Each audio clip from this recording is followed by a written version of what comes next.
역대상 29장 10절에서 16절까지에 있는 말씀을 보겠습니다. 주님이 우리에게 주시는 말씀인데 같이 읽어보겠습니다. 시작. 다윗이 온 회중 앞에서 여호와를 송축하여 이르되 우리 조상 이스라엘의 하나님 여호와여, 주는 영원까지 송축을 받으시옵소서.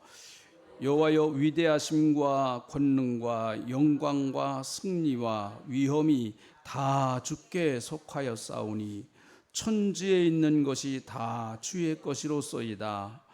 여호와여, 주권도 주께 속하였사오니 주는 높으사 만물의 머리이심이니이다. 부와 귀가 주께로 말미암고 또 주는 만물의 주제가 되사 손에 권세와 능력이 있사오니 모든 사람을 크게 하심과 강하게 하심이 주의 손에 있나이다. 우리 하나님이여, 이제 우리가 주께 감사하며 주의 영화로운 이름을 찬양하나이다.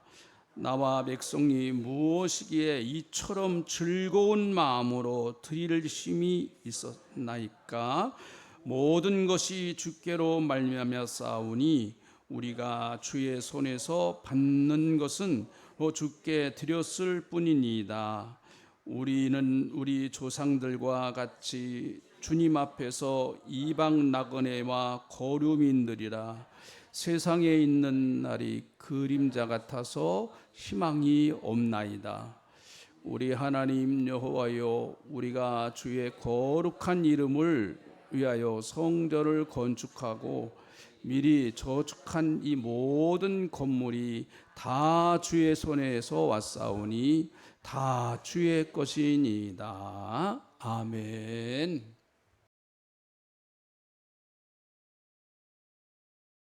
자, 오늘 감사절인데 감사절의 설교는 결론이 딱 한 가지입니다. 감사하면서 살아라, 그거죠? 한번 따라 합시다. 감사하면서 삽시다. 설교 끝에 끝났어요. 이거 기억하시면 설교 끝난 거예요. 자, 오늘 우리 본문 말씀으로 좀 이렇게 들어가 보면은요, 이 본문 말씀은요, 다윗의 인생의 마지막 모습을 우리에게 소개하고 있는 겁니다. 다윗의 인생의 마지막 기도와도 같습니다. 그가 살아갈 날이 얼마 남지 않았다고 하는 것을 그는 잘 알고 있습니다. 자기의 삶이 얼마 남지 않은 연로한 나이에 하나님 앞에 기도를 하고 있는데 그 기도의 총 제목은 감사와 찬양이었었다라고 하는 것이죠. 자, 13절에 있는 말씀을 보세요. 어떻게 보면 이 13절에 있는 이 말씀이 다윗의 생애를 한마디로 딱 평가하는 그런 말씀일 수 있습니다. 다윗이 이렇게 100% 살았다는 얘기는 아닙니다. 그러나 다윗은 이렇게 살려고 부단히 힘썼던 사람이다. 29장 13절 다시 한번 읽어볼까요? 시작. 우리 하나님이여, 이제 우리가 주께 감사하오며 주의 영화로운 이름을 찬양하나이다. 네, 감사와 찬양. 성경에서 감사라고 하는 히브리 말과 찬양이라고 하는 히브리 말의 의미는 거의 동급입니다. 동의어에 거의 비슷한 동의어예요. 감사라는 말을 찬양으로 번역하기도 하고 찬양이라는 말을 감사로 번역하기도 하고 그랬습니다. 이게 혼동없이 그냥 혼동하면서 써도 전혀 불편하지 않는 거예요. 그래서 감사하면 찬양하고 찬양하면 감사한 것입니다. 여러분, 우리가 하나님, 오늘도 우리 하나님 찬양 드렸는데 여러분 개인적으로 찬양을 하든 할 때 찬양을 하다가 보면 당연히 감사하는 마음이 들죠. 또 감사하다가 보면 당연히 하나님 앞에 찬양을 하게 됩니다. 감사와 찬양은 쌍둥이와도 같은 거예요.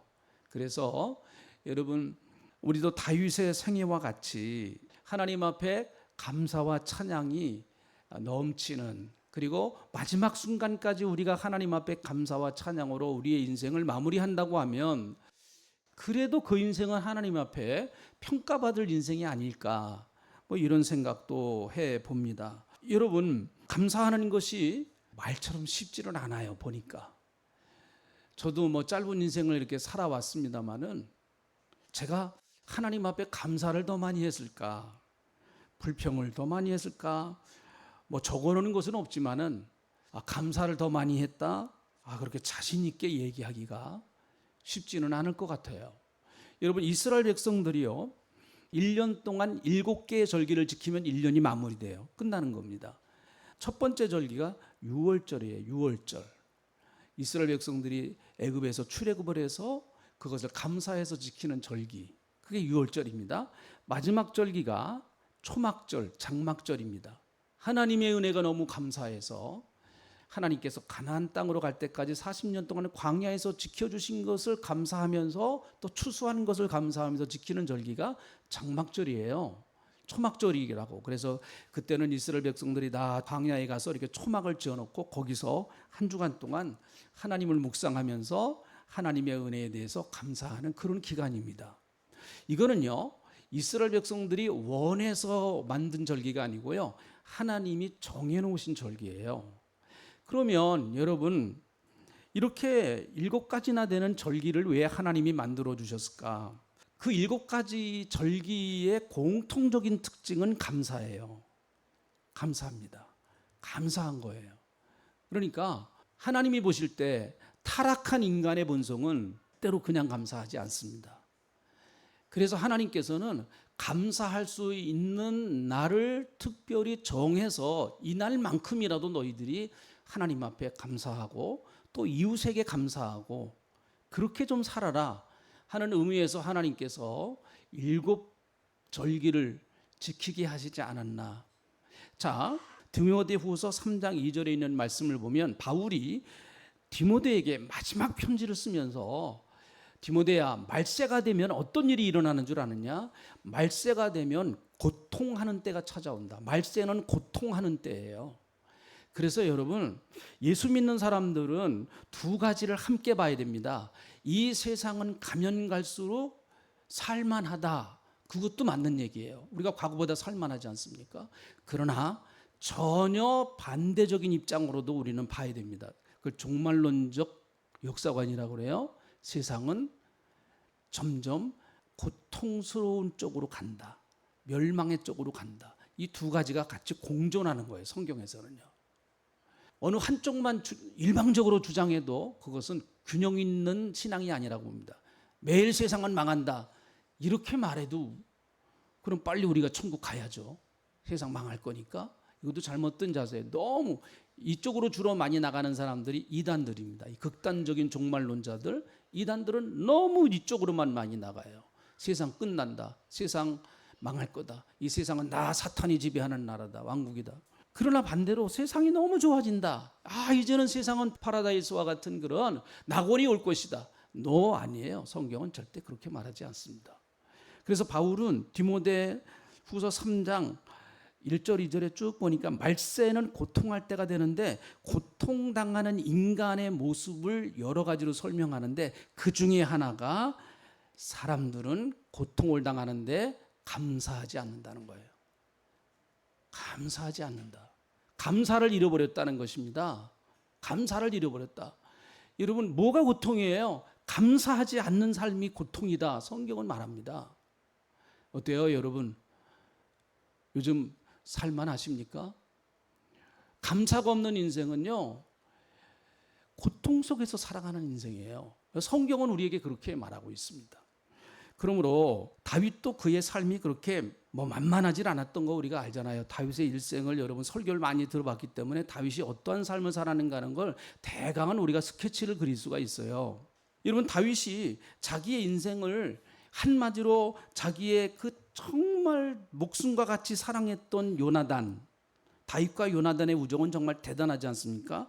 자기와 그렇게 목숨을 걸고 사랑했던 요나단에게 자기는 이런 삶을 지금 살고 있다. 사무엘상 20장 3절에 보니까 이렇게 말하고 있습니다. 나와 죽음 사이는 한 걸음뿐이다 라고 말합니다. 나와 죽음 사이는 한 걸음뿐이다. 내가 한 걸음만 잘못 딱 앞으로 디뎌버리면 거기가 죽음이라는 거예요. 자기의 삶에. 어때요, 여러분? 다윗의 이런 고백에 좀 동의가 되십니까? 여러분의 삶이요? 내가 한 걸음만 잘못 뛰어도 천길 만길 낭떠러지로 자기는 떨어질 그런 환경에 지금 자기가 처했다는 거예요. 물론 다윗이 맨날 그런 것은 아니지만 다윗의 삶도 이렇게 만만치 않았습니다. 그가 뭐 성공했기 때문에, 그가 왕이기 때문에 이렇게 멋있는 찬양을 하고 인생을 마무리하느냐, 꼭 그것만은 아니에요. 굉장한 고난의 세월을 다윗은 많이 살았습니다. 그래서 오늘 감사절인데요, 사랑하는 성도 여러분, 우리도 하나님, 나도 하나님 앞에 서는 그 순간까지 내 인생이 어떨지는 난 잘 모르지만 하나님, 다윗처럼 나도 멋있게 정말 감사하면서 하나님 앞에 찬양하면서 살다가 내가 주님 앞에 갈 수 있도록 그런 은혜를 오늘 말씀을 통해서 내게 베풀어 주세요. 저는 그런 믿음을 가지고 이 설교를 합니다. 이 설교를 해요. 저도 그렇게 살려고 하고, 하나님, 마지막 순간에 내가 해야 할 말은 하나님 찬양합니다. 하나님 감사합니다. 자, 오늘 이 본문 말씀은 아까 말씀드린 것처럼 다윗의 마지막 기도와도 같은 그런 본문의 말씀입니다. 그가 어떻게 인생의 마지막 순간까지 변함없이 감사하면서 하나님을 찬양할 수 있었을까? 이유를 몇 가지 본문에서 좀 찾아보자고요. 이 본문 말씀에서요. 첫째는 다윗이 이렇게 변함없이 감사할 수 있었던 이유는 자기의 것이 자기 것이 아니다라고 하는 걸 깨달았어요. 조금 어려운 말이네요. 한번 따라해 보실까요? 자기의 것이 자기 것이 아니다. 이걸 깨달았다는 거예요. 내 것이 내 것이 아니야. 다윗은 살아가면서 어떤 순간인가 이거를 깨달았습니다. 자, 여러분 오늘 이 본문 말씀 14절에 있는 말씀을 보세요. 자기 인생의 모든 것은 다 하나님께로 왔다라고 이런 고백을 합니다. 여러분, 이것은 입에 발린 고백이 절대 아니에요. 다윗은 진짜 이렇게 살았습니다. 그리고 살려고 했습니다. 이렇게 14절, 지금 그가 마지막 대업을 이루는 성전 건축을 하는 과정에서 나온 기도예요. 이것이 성전 건축의 모든 과정을 다 마치고 나서 이제 마지막으로 하는 기도와도 같습니다. 14절 같이 읽어보실까요? 읽어봅니다. 시작. 나와 백성이 무엇이기에 이처럼 즐거운 마음으로 드릴 힘이 있었나이까?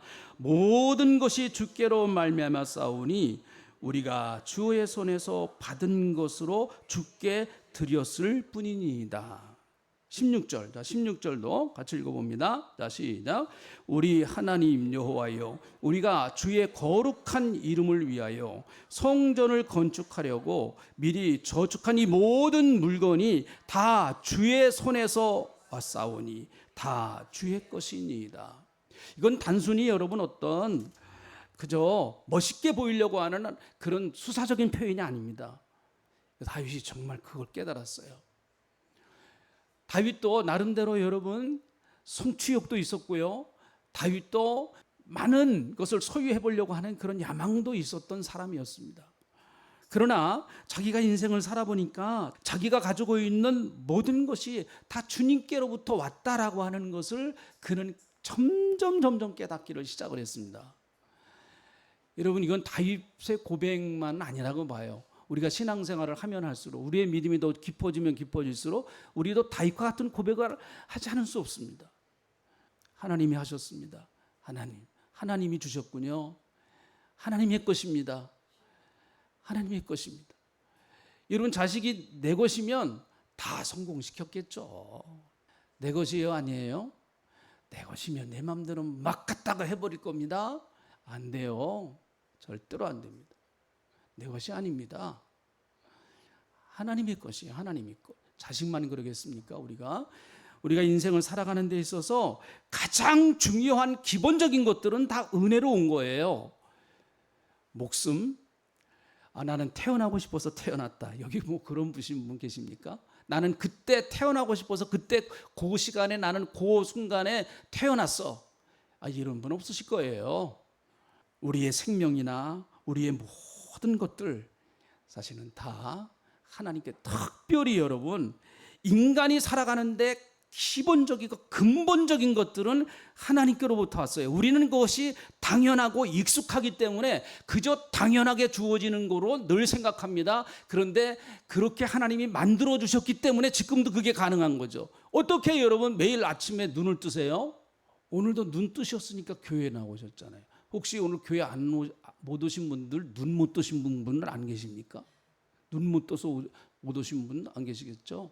우리 교회는 안 그러시겠지만은 오늘도 눈 못 떠서 여러분 교회 못 오시고 천국 가신 분도 있으실 거 아니에요, 여러분. 우리는 당연히 아침이면 내가 눈을 뜰 것으로 생각합니다. 그러나 하나님이 우리의 신체 구조를 그렇게 만들어 놓으셨어요. 신체 구조를 만들어 놓으셨습니다. 그렇게.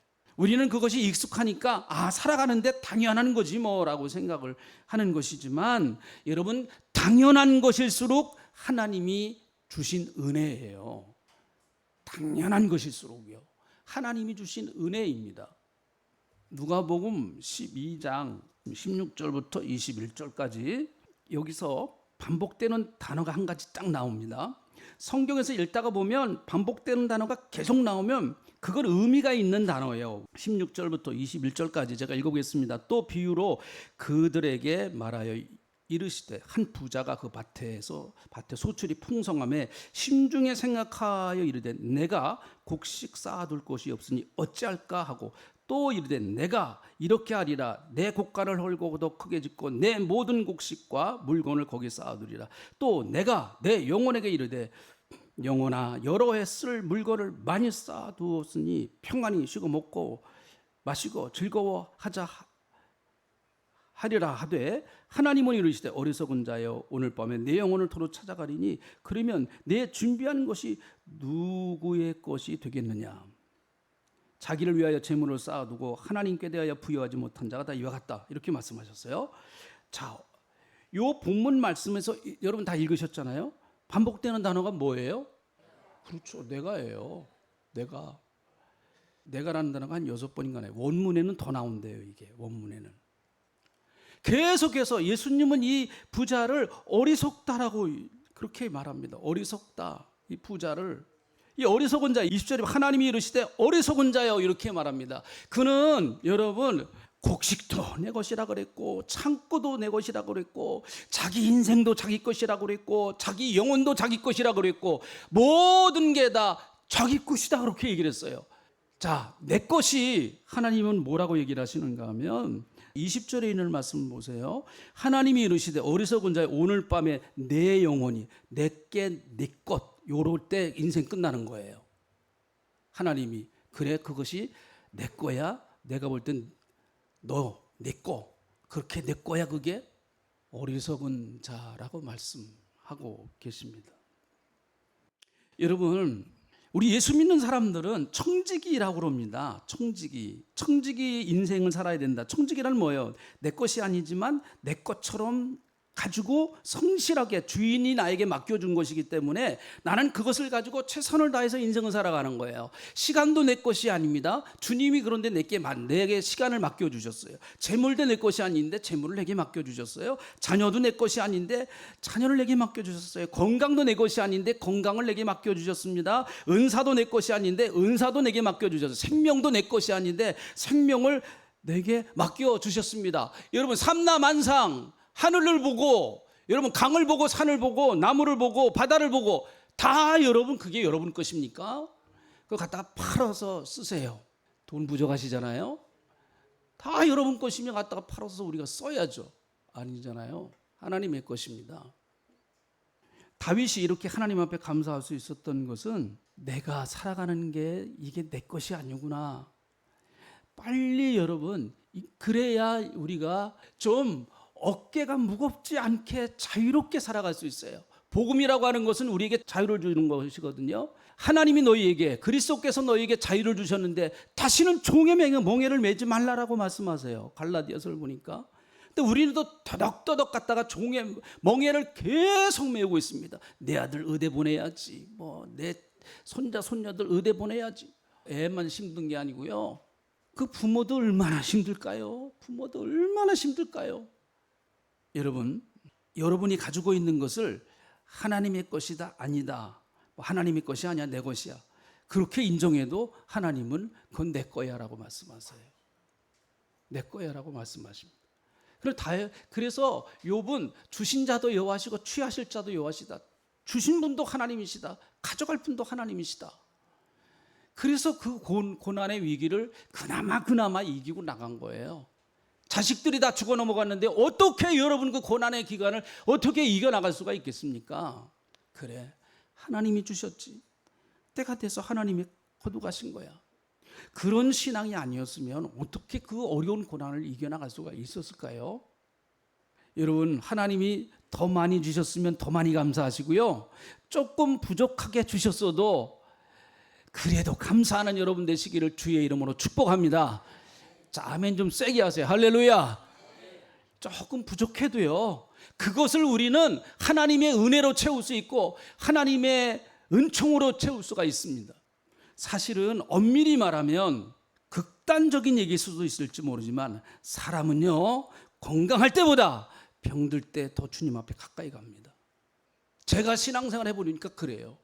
내가 물질적으로 풍요할 때보다 정말 물질적으로 그냥 힘들어가지고 하나님 살려주세요, 이럴 때 하나님 앞으로 더 가까이 가더라고요. 그러니까 하나님은 우리에게 많은 것을 맡길 수도 있지만 좀 덜 맡기실 수도 있어요. 덜 맡기실 수도 있습니다. 자, 두 번째, 다윗이 어떻게 끝까지 감사와 찬양을 하나님 앞에 드릴 수 있었는가? 매사에 하나님의 주권을 인정하며 살았어요. 하나님의 주권을. 오늘 본문 말씀에서 보면 11절부터 16절까지 쭉 읽어보면 뭐 다 시간이 없어서 확인을 못하겠어요.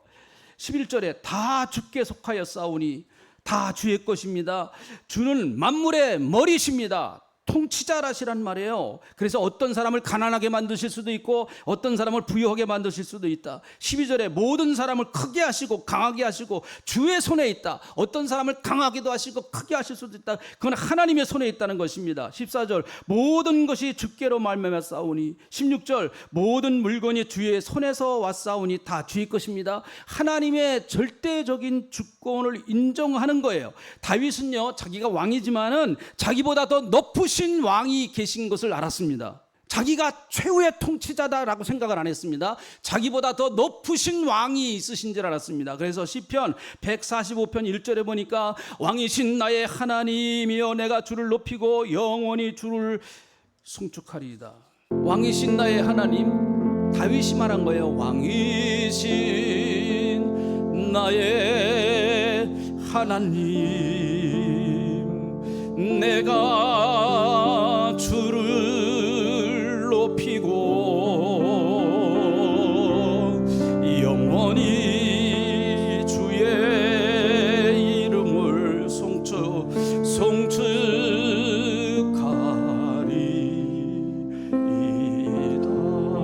시편 145편 1절에 있는 말씀을 그대로 그냥 한 글자도 안 틀리게 찬송을 만든 거예요. 이런 찬양을 하면 가슴이 뛰어요. 하나님이 나의 왕이십니다. 내가 왕이 아니에요. 하나님, 예수 믿기 전에는 여러분 내 인생의 왕이 나입니다. 대부분 다 그렇게 사람은 그렇게 살고 있습니다. 자기가 자기의 주권을 가지고 살아갑니다. 뭐 당연한 것이죠. 그러나 예수를 믿고 우리가 신앙생활을 하다 보면 자연스럽게 믿음이 자라면 자랄수록 자연스럽게 왕이 교체가 됩니다. 하나님이 왕이시 됩니다. 예수 그리스도 그분이 나의 왕이십니다.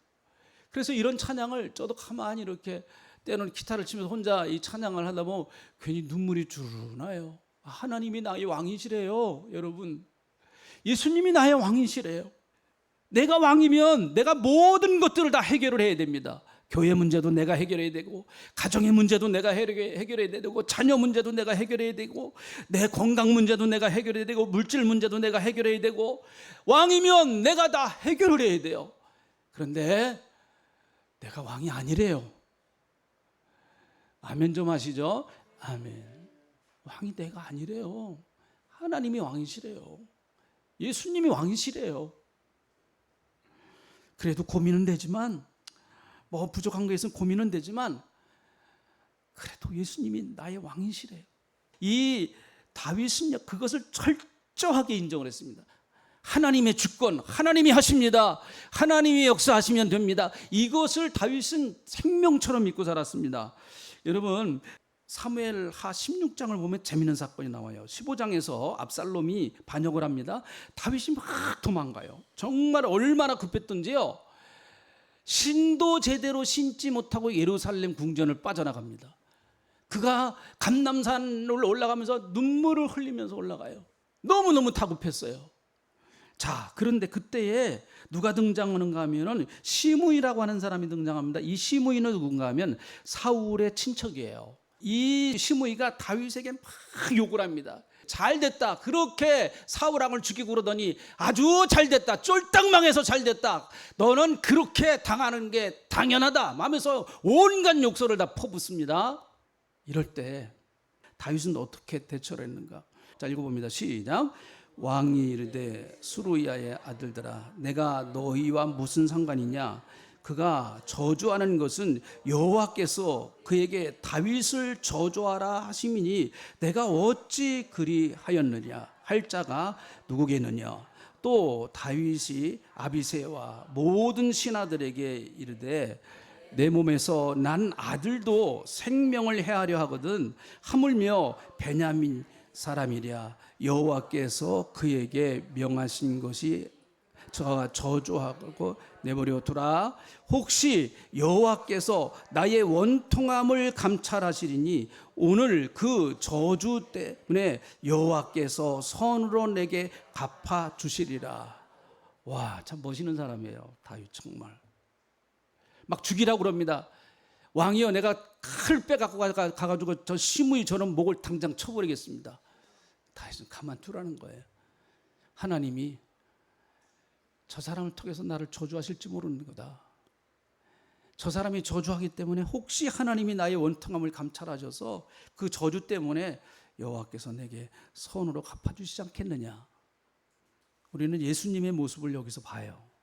당신을 칼로 찌르는 그 로마 군병들을 위해서 기도하시는 주님의 모습을 봅니다. 여기서 하나님의 절대 주권을 인정하고 믿었던 이 다윗은 칼을 쓰지 않았습니다. 다윗의 말처럼 모든 상황이 결국은 선하게 바뀌었어요. 바뀌고 나서도 다시 예루살렘 궁전으로 들어갈 때 여러분 시므이가 나와서 또 잘못했습니다 라고 용서를 빌어요. 다윗은 그대로 용서합니다. 그대로 용서해요. 칼을 쓰지 않고 감사와 믿음으로 해결하면 좋은 날 반드시 옵니다. 여러분 칼 빼지 마세요. 절대로. 누가 뭘 한다고 절대로 여러분 칼 빼지 마십시오. 칼을 쓰면 또 다른 칼날이 내 목으로 올 날이 옵니다. 칼을 쓰면 안 됩니다. 예수 믿는 사람들은요. 지금 대한민국 사회가 행복하다고 생각하는 사람보다 내 인생이 불행하다고 생각하는 사람들이 참 많습니다. 청년들은 특별히 우리 한국이 헬조선이라고 해요. 그러나 여러분 지금 우리는 엄청난 혜택을 누리고 있고 부자로 살고 있습니다. 그럼에도 불구하고 우리는 누리는 것에 대해서 별로 그렇게 복이다라고 생각을 못하는 것 같아요. 힘든 거를 우리는 더 많이 생각합니다. 받은 우리 대한민국이 얼마나 엄청난 복을 받았는지 그것보다도 지금 현재 당한 이 어려움 때문에 우리는 너무 힘들어하고 있습니다. 우리는 삶의 풍요로움의 차이 때문에 사실은 어떻게 보면은 불행하다고 생각을 하고 있습니다. 그러나 어떤 나라는 여러분 이 부룬디와 같은 이 참 가난한 나라 1인당 국민소득이 우리가 지금 3만 달러 4만 달러로 올라갑니다. 여기는 1인당 국민소득이 240달러래요. 한 번 병원에 가려면 10km를 걸어서 가야 된다고 합니다. 인구 10,000명당 의사수가 0.1명이라고 그럽니다. 신생아 사망률이 10만 명당 558명이라고 그럽니다. 한국의 20배라고 그래요. 여러분 국경 없는 의사회에서 그 아프리카에 가서 인종 상관없이 종교 상관없이 정치 상관없이 헌신을 합니다. 대부분 다 크리스천들이에요. 그런데 어떤 분이 그러더라고요. 어린아이가 말라리아에 걸려서 찾아왔는데 말라리아 주사만 놓으면 나을 수 있는데 그 주사할 수 있는 약이 떨어져 가지고 죽어가는 모습을 자기가 지켜봤다는 거예요. 그날 밤 한잠도 못 잤다는 겁니다. 말라리아 약 우리나라에서 맞으려면 돈 10,000원이 맞아요. 그 약이 없어가지고 죽어져가는 어린아이 그 헐떡헐떡 숨을 쉬다가 숨 떨어져가는 어린아이를 자기가 목격하고 그날 밤 도저히 잠을 이룰 수가 없었다는 거죠. 우리는 삶의 고통을 얘기합니다. 그러나 그들은 삶의 생존을 얘기합니다. 우리는 너무 삶의 고통의 문제를 가지고 힘들다고 얘기합니다. 그러나 그들은 죽느냐 사느냐의 문제입니다. 죽느냐 사느냐의 문제예요. 사랑하는 성도 여러분, 장미에도 가시는 있습니다. 그런데 장미를 볼 때 여러분 어디다가 보느냐에 따라서 인생은 갈라집니다. 어떤 사람은 그 장미의 아름다운 모습을 봅니다. 그 아름다운 모습을 보면서 하나님께 찬양을 드려요. 참 아름답도다 주님이 지으신 세계는 하면서 찬양을 드립니다. 그런데 여러분 어떤 사람은 그 장미꽃에 있는 가시를 봅니다. 가시를 보고 괴롭다고 그래요. 저 가시가 나를 찔러댄다고. 장미꽃에도 가시가 있어요. 어느 쪽을 보시면서 여러분 사십니까 지금? 아름다운 꽃을 보고 그래도 세상은 살만하다. 그래도 세상은 내가 여러분 그래도 살만해. 그래도 아름다운 것이 있어. 가시도 있을지 모르지만 나를 그렇게 찌르고 힘들게 하는 그런 가시 같은 그런 일들도 있을지 모르지만 그러나 어딘가서는 아름다운 장미꽃이 피어나는 것처럼 내 삶에 아름다운 장미꽃이 피고 있어. 어딜 보실래요? 다윗이 평생에 하나님 앞에 감사하며 살았던 것처럼 우리도 다윗에게 이 놀라운 신앙의 모습을 배우게 하시고 그래서 우리 힘으로 할 수 없게 우리는 날마다 예수님의 십자가를 바라보고 나가기 원합니다. 주님, 이 좋은 감사의 날에 우리가 하나님을 찬양하며 하나님을 높여드리기 원합니다.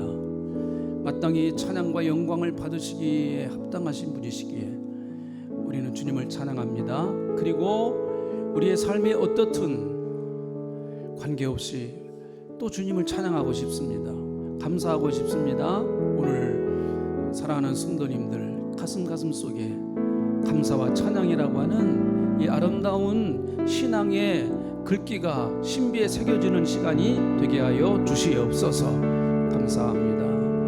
예수님의 이름으로 기도하옵나이다.